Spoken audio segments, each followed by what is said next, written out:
எங்களை கடைசியில காப்பாத்துவான்னு நினைச்ச எங்க மகன் விபத்துல காலமாகிட்டான். பிகாம் படித்த இளைஞரின் உடல் பலருக்கும் உதவியாக உடல் உறுப்பு தானத்திற்கு தயாரான நிலையில் வாயிலில் கதறிக்கொண்டிருக்கும் பெற்றோர்.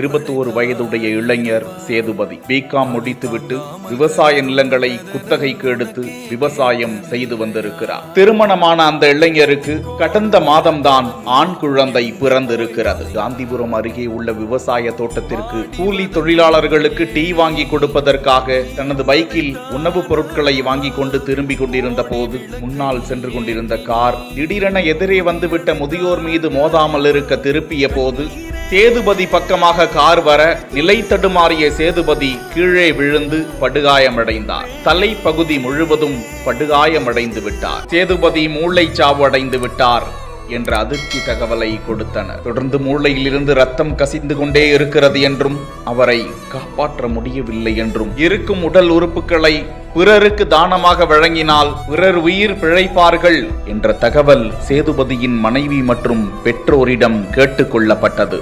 பிறர் மூலமாக தனது கணவர் தங்களது மகன் உயிர் வாழ வேண்டும் விருப்பம் கொண்ட அந்த பெற்றோரும் மனைவியும் உடலை தானம் செய்வதாக எழுதி கொடுத்தனர்.